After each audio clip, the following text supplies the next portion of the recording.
والصلاة والسلام على حبيبه محمد وآله وأصحابه أجمعين. أعوذ بالله من الشيطان الرجيم. بسم الله الرحمن الرحيم. ومن الناس من يعبد الله على حرف فإن أصابه خير اطمأن به وإن أصابته فتنة انقلب على وجهه خسر الدنيا والآخرة ذلك هو الخسران المبين. اللهم سبحانك لا علم لنا إلا ما علمتنا إنك أنت العليم الحكيم. مولاي صل وسلم دائما أبدا على حبيبك من زانت به الأصول. معلوم تاریخ انسانی میں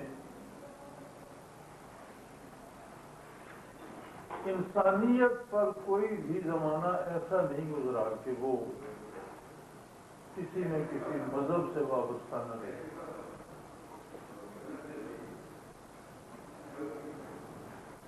وہ لوگ جو انسانیت کی اس تھیوری کو نہیں مانتے جو اسلام پیش فرماتا ہے اور جو حق ہے، وہ لوگ جو ڈارون کی تھیوری کے قائل ہیں، یا وہ لوگ جو آج بھی اس موجودہ زمانے میں بھی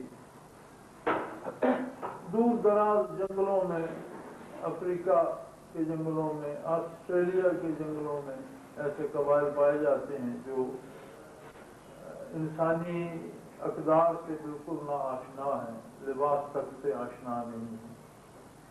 لیکن عجیب بات یہ ہے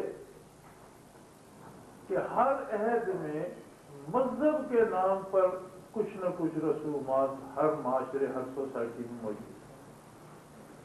یعنی انسان اور مذہب کبھی الگ نہیں ہوئے. یہ الگ بات ہے کہ وہ اس مذہب اس کے پاس حق تھا یا باطل تھی یا رسومات تھی یا کچھ بھی. یعنی وہ لوگ جو جنگلوں میں لباس کی تمیز جنہیں نہیں ہے، وہ لوگ جو انسانوں ہی کو شکار کر کے کھا جاتے ہیں، آدم خوری کے جو لوگ ہیں، ان میں بھی کچھ نہ کچھ رسومات مذہب کے نام پر ضرور پائی گئی. ہر جگہ لباس نہیں ہے، رشتوں کی کوئی احترام یا قید نہیں ہے، کوئی معاشرتی پابندی نہیں ہے، کوئی ضابطہ یا اخلاق نہیں ہے. لیکن اس سب کے باوجود مذہبی قیادت بھی ہے، کوئی مذہبی رہنما بھی ہے، کوئی مذہبی سربراہ بھی ہے، کوئی مذہبی رسومات بھی ہیں. یہ جتنے مذاہب باطلہ ہیں، انہوں نے انسانی جبلت کو، انسانی مزاج کو استعمال کیا. فطری اور تخلیقی طور پر انسان کے مزاج میں ایک بات رکھ دی گئی کہ کوئی ایسی غیبی قوت ہو، کوئی ایسی طاقت ہو جو سب سے زیادہ طاقتور ہو، کوئی ایسی ہستی ہو جو ہر چیز پہ قادر ہو، اور میرے ساتھ اس کا کوئی ایسا رشتہ ہو کہ وہ میری دیکھ بھال کرے، حفاظت کرے، میری مشکلات کا حل نکالے. اب آپ مذاہب باطلہ کو دیکھیں تو جو یہ بات انسانی مزاج میں تخلیقی طور پر رکھ دی گئی، اس کو انہوں نے استعمال کیا ہے. کسی بھی مذہب باطلہ کی تھیوری آپ پڑھیں تو وہ رسومات جو مذہب کے نام پر وہ قوم کو دیتے ہیں، ان کے ساتھ انسانی ضروریات کو جوڑ دیتے ہیں. مثلا آپ جین مت یا ہندو مت یا بتوں کی پوجا کرنے والے مذاہب کا مطالعہ کریں گے تو آپ دیکھیں گے کہ اس بت کی پوجا کرنے سے اولاد ملے گی آپ کو، اس پر چڑھاوا چڑھانے سے بیماری دور ہو جائے گی، اس کو سجدہ کرنے سے دولت میں اضافہ ہوگا. اسی طرح کسی بھی مذہب کے معبد میں آپ چلے جائیں، مورتی ہے یا نہیں، رسومات ضرور ہیں، اور ہر رسم کے ساتھ کوئی نہ کوئی دنیاوی فائدہ جوڑ دیا گیا انسان کی اس جبلت کو استعمال کرتے. اسلام نے کسی کو بلیک میل نہیں کیا، انسانی مزاج کو بلیک میل نہیں کیا، بلکہ اسلام نے انسان کو حقیقت آشنا کیا۔ اسلام کی بنیاد اس بات پر ہے کہ انسان کی فطرت میں جس غیبی طاقت کی طلب اور تلاش رکھی گئی ہے وہ در حقیقت واحد اللہ شریک اللہ کی ذات ہے، اور اس کے ساتھ رشتہ ان باتوں سے مشروط نہیں ہے کہ اللہ کے ساتھ تعلق ہے تو مجھے بخار نہیں ہونا چاہیے، میرا اللہ کے ساتھ تعلق ہے تو میرا کاروبار سیٹل ہو جانا چاہیے، میرا اللہ کے ساتھ تعلق ہے تو میری اولاد کو عہدہ ملنا چاہیے۔ یہ شرط اس پر عائد نہیں کی جا سکتی، اگرچہ یہ ساری چیزیں اسی سے مانگی جا سکتی ہیں۔ یہ ایک بڑا نازک سا فرق ہے کہ ساری ضروریات اور ہر ضرورت میں امداد اسی سے مانگنا ہے، لیکن ضروریات کی تکمیل تعلق اور رشتے کی شرط نہیں ہے کہ جی یہ ضرورت پوری ہوگی تو ہم عبادت کر رہے ہیں، نہیں ہوگی تو پھر کیا فائدہ ہوا، نہیں، بلکہ عبادت کا فائدہ اس کے ساتھ تعلق کا قائم ہونا ہے۔ رہ گی ہماری خواہشات، ہماری دعائیں، تو ان کا فلسفہ جو اسلام نے دیا وہ بالکل نرالا اور بہت خوبصورت ہے۔ وہ یہ ہے کہ ہم مانگتے ہیں اپنی رائے، اپنی ثواب دید، اپنی وسعت نظر کے مطابق، وہ عطا کرتا ہے اپنے علم کے مطابق۔ ہمارا مانگنا ایسے ہوتا ہے جیسے کوئی بچہ چمکدار چاقو یا چھری، تیز دھار کوئی چاقو دیکھ کر، اس کی چمک دیکھ کر ضد کرنے لگتا ہے مجھے دے دو، لیکن والدین اسے وہ نہیں دیتے، وہ روتا ہے، چلاتا ہے، پیٹتا ہے، تو وہ اور 10 متبادل چیزیں اسے دینے کی کوشش کرتے ہیں۔ اسی طرح جب ہم مطالبات کرتے ہیں، جب ہم مانگتے ہیں، تو یہ ضروری نہیں کہ جو ہم مانگ رہے ہیں وہی ہمارے لیے مفید ہے۔ وہ کریم ہمارے حق میں کیا مفید ہے ہم سے بہت بہتر اور صحیح جانتا ہے، ہمارے اندازے ہیں اور اس کا علم کثیر ہے۔ تو دعا کے جواب میں بعض اوقات ہم مانگتے کچھ ہیں، ملتا کچھ ہے، جو ملتا ہے اسے ہم شمار ہی نہیں کرتے، مانگا گیند تھا ملی ہاکی، ہم ہاکی کو شمار ہی نہیں کرتے، ہم اپنے اس پہ رٹ لگائے رکھتے ہیں کہ میں نے گیند مانگی تھی، میں نے گیند مانگی تھی، مجھے گیند نہیں ملی۔ ہم یہ نہیں سوچتے کہ مجھے یہ جو دوسری نعمت مل گئی ہے یہ اسی کے متبادل۔ پھر بعض اوقات بہنی وہی چیز اسی وقت مل جاتی ہے، بعض اوقات یہ ہوتا ہے کہ چیز وہی ملتی ہے لیکن اس کے لیے وقت مناسب اور موضوع جو ہوتا ہے وہ متعین ہوتا ہے اور اس میں یہ ہو جاتی ہے۔ ان سب کے علاوہ اسلام نے جو اس بات کو خوبصورت موڑ دیا ہے وہ یہ ہے کہ مانگنے والے تو یہ نہیں دیکھتا کہ مانگنے کے بہانے تو گفتگو کس ذات سے کر رہا، کیا یہ کم ہے کہ تیری اللہ سے بات ہو گئی؟ ملنا ملانا بعد کی بات ہے، دعا کا حاصل یہ ہے کہ تیرا رشتہ اتنا مضبوط ہو گیا، تیرا تعلق ایسا بن گیا کہ تو براہ راست رب العالمین سے بات کر رہا۔ اور پھر نبی علیہ السلام ارشاد فرماتے ہیں کہ میدان حشر میں جب حساب ہو رہا ہوگا، بعض لوگوں کے بارے سوال ہوگا اللہ کی بارگاہ سے کہ بھی اس کے سارے اعمال رکھ دیے گئے پلڑے میں، جی رکھ دیے گئے۔ اب اس نے جو دعائیں کی تھیں، دعا کرنے کا عمل جو تھا، اس کے منہ سے جو الفاظ نکلے تھے وہ اس کے نیک اعمال میں لکھے جا چکے اور وہ رکھ دیے گئے۔ اس کے باوجود ارشاد ہوگا اس کا کچھ سرمایہ میرے پاس بھی ہے۔ یا اللہ وہ کون سا ہے؟ فرشتے کریں گے ہمیں تو علم نہیں ہے یا اللہ، جو ہمارے علم میں تھا ہم نے تو وہ رکھ دیا۔ ارشاد ہوگا تم نے دعا مانگنے کا ثواب رکھا، الفاظ کا ثواب رکھا، اس کی حضور دل کا خشوع خضوع کا رکھا، لیکن اس کے بدلے سے جو چیز ملنی چاہیے تھی میں نے اسے وہ دی نہیں، وہ بدلہ اسے میں آج عطا کرتا ہوں، اس نے مجھ سے مانگا تھا، سوال خالی نہیں جائے گا اس کا، دنیا میں نے اسے نہیں دیا تھا، اس کے بدلے میں اس کا وزن آج اس کے پلڑے میں میری بارگاہ سے رکھ دو، اس کی یہ امانت میرے پاس۔ تو حضور فرماتے ہیں بڑے بڑے مستجاب الدعوات لوگ آرزو کریں گے، اے کاش میری کوئی دعا دنیا میں پوری نہ ہوئی ہوتی۔ اسلام نے اس ذات بے ہمتا کی نشاندہی بھی کی، اس کا تعارف بھی کرایا، وہ کون ہے، وہ کیسا ہے، یہ بھی بتایا وہ کہاں ہے، اور بندے کا اس کے ساتھ رشتہ استوار کر دیا۔ اس کے بعد اس میں بے شمار اپس اینڈ ڈاؤنز آتے ہیں، اس میں دشواریاں آتی ہیں، اس میں آسانیاں آتی ہیں، اس میں تنگی آتی ہے یا اس میں فراخی آتی ہے، اس میں صحت آتی ہے یا اس میں بیماری آتی ہے۔ یہ ایک زندگی کا نارمل پروسیس ہے، زندگی کا ایک حصہ ہے، اس طرح سے انسانی زندگی اس پٹری پہ چلنا ہے اسے۔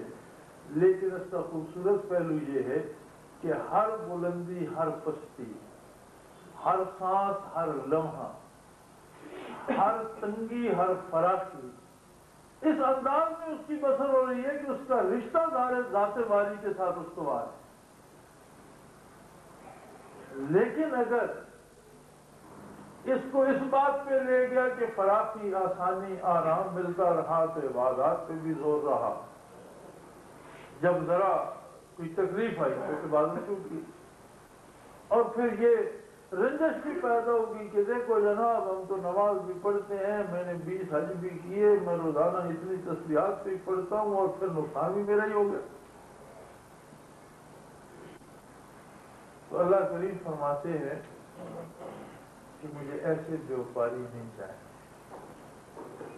یہ تو برابر کا تعلق ہو گیا نا، کہ میں آپ کو سکے دے رہا ہوں، آپ مجھے اس کے بدلے میں کپڑا دیجئے، آپ میری اور آپ کی، میں گاہک ہوں، آپ دکاندار ہیں، لیکن رشتہ تو برابر کا ہے۔ آپ بیچنا چاہتے ہیں، میں خریدنا چاہتا ہوں، میں نہ ہوں آپ کا کام نہیں چلتا، آپ نہ ہو میرا نہیں چلتا، یہ تو برابر کی بات ہو گئی۔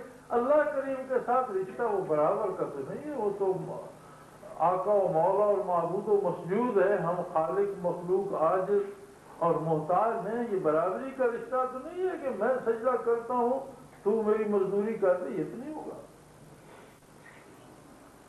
اور یہ بھی نہیں ہوگا کہ دعا کو حکم کا درجہ دے دیا جائے کہ میں عبادت کر رہا ہوں تیری، تو الہ العالمین ہے، اب میں تجھے حکم دے رہا ہوں، جو میں کہہ رہا ہوں وہ تو ضرور مان دو۔ یہ دعا نہیں، یہ حکم ہو گیا۔ تو کیا حاکم اس کو قبول کیا ہے یا حکومت اپنی چاہتا؟ بس یہ فرق ہے۔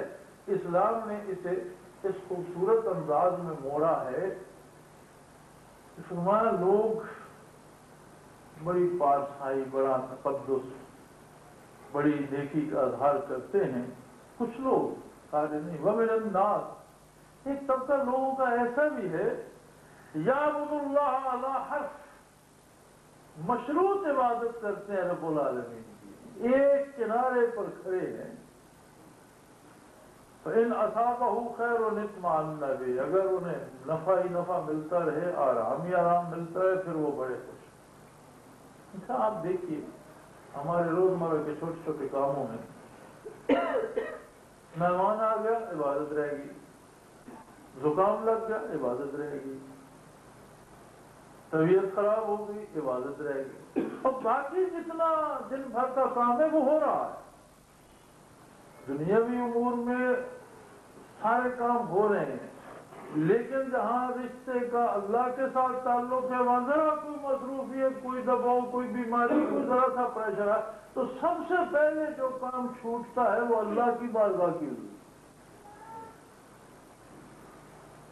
اس کا مطلب ہے تم نے سب سے کمزور رشتہ میرے ہی ساتھ رکھا ہوا ہے، یا یہ سوداگری میرے ساتھ ہی ہو رہی ہے۔ تو فرمایا نہیں، ایسے لوگ جو ہے وَإِنْ أَصَابَتْهُ فِتْنَةٌ انقلب عَلَىٰ وَجْهِهِ، اگر انہیں کوئی تکلیف آئے تو پھر الٹے پاؤں پھر جاتے ہیں۔ اس سے ایک بات اور بھی واضح ہوتی ہے کہ اللہ کے ساتھ جب بندے کو تعلق نصیب ہوتا ہے تو اس پر مصیبتیں ضرور آتی ہیں۔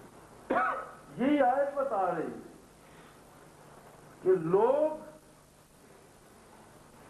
صرف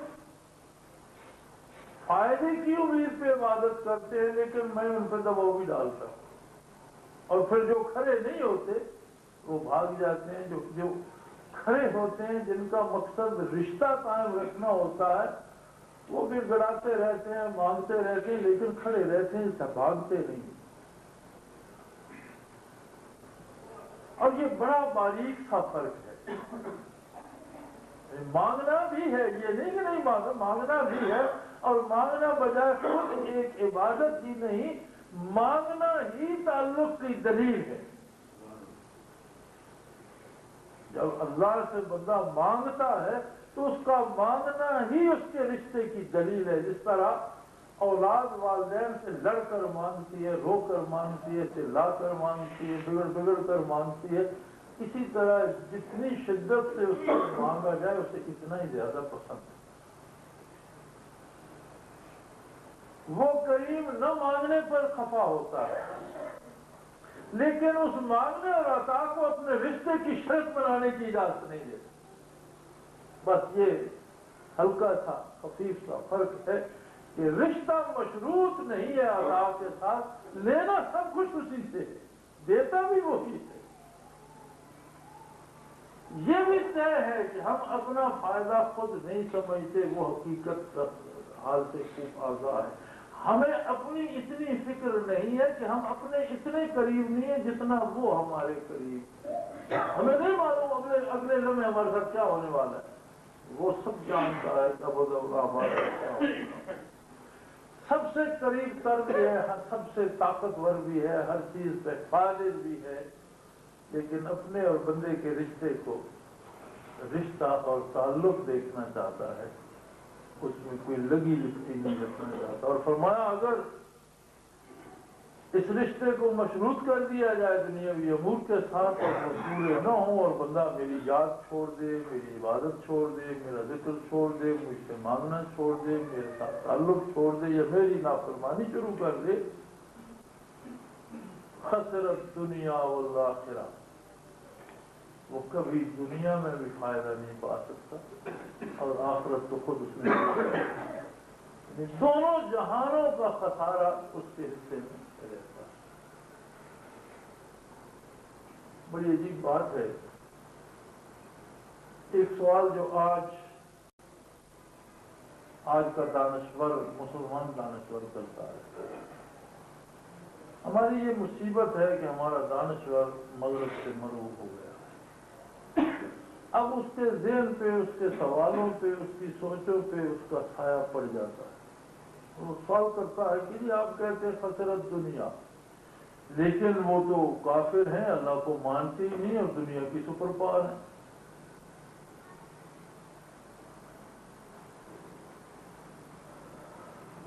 باتوں کو دو حصوں میں تقسیم کیجیے، مومن ہو یا کافر، جو کام بھی کرتا ہے اس کے دو اجر مرتب ہوتے ہیں، ایک دنیاوی، ایک اخروی۔ دنیاوی اجر جو مرتب ہوتا ہے اس کے لیے ایمان شرط نہیں ہے۔ مثلا کھانا کھاتا ہے تو مومن کھائے گا پیٹ بھر جائے گا، کافر کھائے گا پیٹ بھر جائے گا۔ خراب کھانے سے مومن بھی بیمار ہو جائے گا، کافر بھی بیمار ہو جائے گا۔ اچھے کھانے سے مومن بھی صحیح رہے گا، کافر۔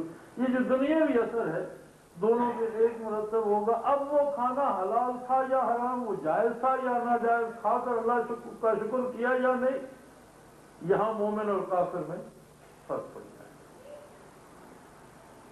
اب مغرب کی کامیابی کو دیکھیں، اس کا انکار نہیں کیا جا سکتا، مغرب کامیاب ہے، لیکن اس کی کامیابی کو آپ دیکھیں، اس موضوع، اس پہلو پہ وہ کامیاب ہے جہاں اس کے اصول اس نے اسلام کے دامن سے چنے۔ جب اسلامی ریاست اپنے پورے عروج پر تھی، میں عہد نبوی کی، عہد صحابہ کی بات نہیں کرتا، میں بہت بعد کی بات کر رہا ہوں، کہ جب بغداد دارالخلافہ تھا اور بغداد کی گلیاں پختہ تھی، تب پیرس کی گلیوں میں گھٹنوں گھٹنوں کیچڑ ہوتا تھا، اور یہ غیر مہذب قوم مردے کے تابوت نکال کر لاشیں پھینک دیتے اور اس تابوت میں اپنا سامان رکھ کر اسے رسا ڈال کر پیچھے سے ڈال لیتے اور یہ چلے جا رہے ہوتے تھے بازار میں اور پیچھے اپنا وہ تابوت گھسیٹ رہے ہوتے تھے. یہ ان کی زندگی گزارنے کا انداز تھا. یعنی خود ان کی اپنی زبان سے سنے نا تو وہ خود کو دا وائلڈ ویسٹ کہتے تھے اور یورپ والوں کو دا کیو مین کہا جاتا ہے, غاروں میں رہنے والے لوگ. ان میں انسانیت نام کو نہیں. جب اسلامی ریاست اپنے پوری جوبن پر تھی, ان لوگوں نے یہ ایمان تو نہ لائے لیکن انہوں نے ان ضابطوں کو ضرور تلاش کیا کہ یہ صحرا نشین اٹھ کر روئے زمین پر کیسے چھا گئے, کیا وجہ کیا تھی. ان میں سے جو باتیں انہوں نے اپنائی. اب آپ دیکھ لیں, امریکہ ایک ایسا ملک ہے جس کی 50 سے زائد ریاستیں ہیں اور ہر ریاست کا اپنا گورنر ہے. ہر ریاست کے قانون میں اتنا فرق ہے کہ بعض ریاستوں میں سزائے موت دی جاتی ہے قتل پر اور بعض ریاستوں میں سزائے موت ممنوع ہے, کوئی نہیں دے سکتا. اتنا فرق. ٹیکسز کا فرق ہے, بے شمار قوانین ریاستوں کی مختلف ہیں, اپنے اپنے ہیں, لیکن کرنسی ایک ہے, سربراہ ایک ہے, دفاع ایک ہے. یہ اتحاد, یہ اتفاق, یہ ایک اتنے بڑے ملک کا ایک سربراہ ہونا, یہ تصور کس نے کیا؟ یہ اتحاد و اتفاق کا درس کس نے دیا, کہاں سے لیا انہوں نے؟ اب امریکہ کی تو تاریخ یہ ہے کہ وہ خود ہی عدالتیں بنایا کرتے تھے. 2 بدماشوں نے ایک کو پکڑا, گھوڑے پر بٹھا کر اس گردن میں رسی ڈالی, درخت سے لٹکا دیے تھے, ہم نے سزا موت دے دی, وہی فیصلہ سنا دیا اور بے شمار لوگوں کو قتل کیا اور وحشت و بربریت کی داستانیں چھوڑ گئے. لیکن انہوں نے جب دیکھا غلبہ اسلام میں مسلمانوں کا اتحاد بھی ایک فیکٹر ہے. آج وہ 52-53 ریاستیں جو مل کر ایک سپر پاور بن گئی ہیں, یہ درس انہوں نے اسلام سے. اب اگر کافر آئین ہوا, مسلم آئین ہوا کافر, تو ملے ہوں کسو. جو آئین اسلام اگر کافر نے اپنا لیا تو دنیا میں فائدہ تو اسے ہوگا. جو آئین فطرت ہے اس پہ دنیا میں جو اجر مرتب ہونا وہ ہوگا. میرا ایک دوست تھا, وہ سفیر تھا سویڈن کا. سویڈن دنیا میں بڑا امیر ملک ہے اور ایسا ملک ہے جس نے کسی جنگ میں حصہ نہیں لیا, اس پہ کوئی پریشانی نہیں آئی, اور دنیا کا واحد ملک ہے جو ایٹمی جنگ کے لیے اپنی قوم کو تیار کر چکا. سویڈن کے سمندروں کے نیچے اس نے اتنی آبادیاں ڈیولپ کر لی ہیں کہ پورے ملک کو اگر بڑے عرصے کے لیے نیچے جانا پڑے, دنیا پر ایٹمی جنگ چھڑ جائے, تو واحد ملک سویڈن ہے جو اپنی ساری آبادی نیچے منتقل کر دے. سمندری پانیوں کے نیچے انہوں نے شہر بسائے, بے شمار دولت. سفارت خانے میں اتنے فنڈز ہوتے ہیں خرچ کرنے کے لیے کہ کوئی پوچھنے والا نہیں ہوتا. ان دنوں سفارت خانے کراچی ہوتے تھے, وہ میرے پاس جاتا تھا شکار کے لیے. تو میں نے اسے ایک دن کہا, سویلی جانسن نام تھا اس کا, میں نے کہا جانسن تم کئی سال میں بڑی دیر بعد 2 دفعہ یا 1 دفعہ آتے ہو, تو جلدی جلدی آیا کرو. تو مجھے کہنے لگا دیکھو میں اپنی تنخواہ سے کوشش کرتا ہوں پیسے بچانے کی, بیوی ہے, بیٹا ہے, بیٹی ہے, 4 بندے ہیں, ہمارے اخراجات ہیں, گاڑیاں ہیں, نوکر چاکر, تو کھانا پینا, تو میں کوشش کرتا ہوں تو جتنے مجھ سے بچ سکے اتنا میں اپنا ٹرپ بنا لیتا ہوں اور وہ خرچ کرتا ہوں. تو میرے پاس زیادہ پیسے نہیں گئے. آپ اندازہ کریں, ہم اسے کافر تو کہہ سکتے ہیں, لیکن اتنی دیانتداری کا سبق کس نے اسے دیا کہ اس کے پاس سفارت خانے کے اربوں کے فنڈز پڑے ہیں, اپنے ذاتی مصرف پہ خرچ نہیں کرتا. یہ مثال کس نے قائم کی, کہاں سے لی انہوں نے؟ اگر اس کے بدلے میں ان کا ملک اتنی ترقی کر کے اور اتنا امیر ہوگا تو ہونا چاہیے. نہیں, جو ہمیں یہ مصیبت پڑی ہوئی ہے کہ جی مغرب کافر ہے اور مغرب بڑا آرام میں تھا. اچھا یہاں یہ بھی دیکھتے چلے کہ جہاں جہاں انہوں نے اسلام کو نہیں اپنایا, مثلا انہوں نے معیشت سود پہ رکھ کی، اسلامی معیشت کو انہوں نے خیر بات کے لیے قبول نہیں کیا۔ اس کا نتیجہ یہ ہے کہ دنیا کا سب سے بڑا مقروض ملک امریکہ ہے، دنیا میں سب سے زیادہ بے روزگاری امریکہ میں، دنیا میں سب سے زیادہ چوری اور ڈکیتی امریکہ میں ہوتی ہے، دنیا میں سب سے زیادہ بدامنی دنیا کے سب سے بڑے ملک میں، سارے یورپ میں یہی حال، ہر جگہ یہی حال ہے، اس لیے کہ وہ نظام ہی ایسا ہے کہ ایک طبقہ دولت لوٹ رہا ہے، امیر سے امیر تر ہو رہا ہے، دوسرا غریب سے غریب تر ہوتا جا رہا ہے۔ اب امریکہ میں یہ دوست یہاں تشریف رکھتے ہیں، امریکہ اتنے دور جا چکا ہے کہ دنیا میں لوگ کما کر کھاتے ہیں، وہ کھا کر کمانے جاتے ہیں، یعنی اکانومی ریورس ہو چکی ہے کہ پیشگی لے کر ادھار لے کر سود پر کھا لیتے ہیں ہفتے کی تنخواہ، اور ہفتہ نوکری کرتے ہیں، وہ پیسے بینک لے لیتے ہیں، اگلے ہفتے کی پھر ایڈوانس لیتے ہیں، 15% سود لے لیتے ہیں، 100 کے وہ 85 دیتا ہے بینک، ہفتہ پہلے دیتا ہے، ہفتے بعد وہ 100 وہاں سے لے لیتا ہے، پوری اکانومی ریورس۔ یا انہوں نے مرد اور عورت کے تعلق پہ اسلام کے آئین کو چھوڑ دیا، اب نہ کسی کی کوئی بیٹی ہے، نہ بہن ہے، نہ ماں ہے، نہ عزت ہے، نہ رشتہ ہے، نہ تعلق ہے، نہ کسی کو کسی سے شفقت ہے، نہ کسی کو کسی سے کوئی کسی پہ اعتبار۔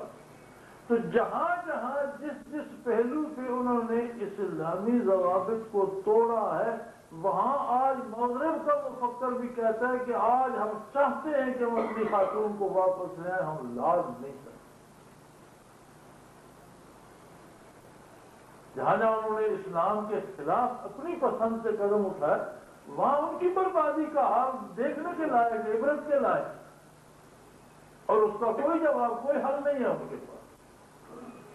جہاں انہوں نے بے روی اختیار کی، اللہ نے ایسے ایسے عجیب عذاب مسلط کر دیے کہ ان کی اپنی سمجھ میں کچھ نہیں آتا کہ اسلام کیا کرے۔ تو مرعوب ہونے کی بات نہیں ہے، سمجھنے کی بات یہ ہے کہ انہوں نے کوشش چینی کی اور چند اصول چنے، اور ہمارے پاس 30 پارے موجود ہیں، نبی علیہ الصلوۃ والسلام کے نصوص طریقہ موجود ہے، ارشادات عالیہ موجود ہے، سارے کا سارا اسلام موجود ہے۔ ہم اپنا لیں تو دنیا کی کون سی قوم ہمارا مقابلہ کر سکتی؟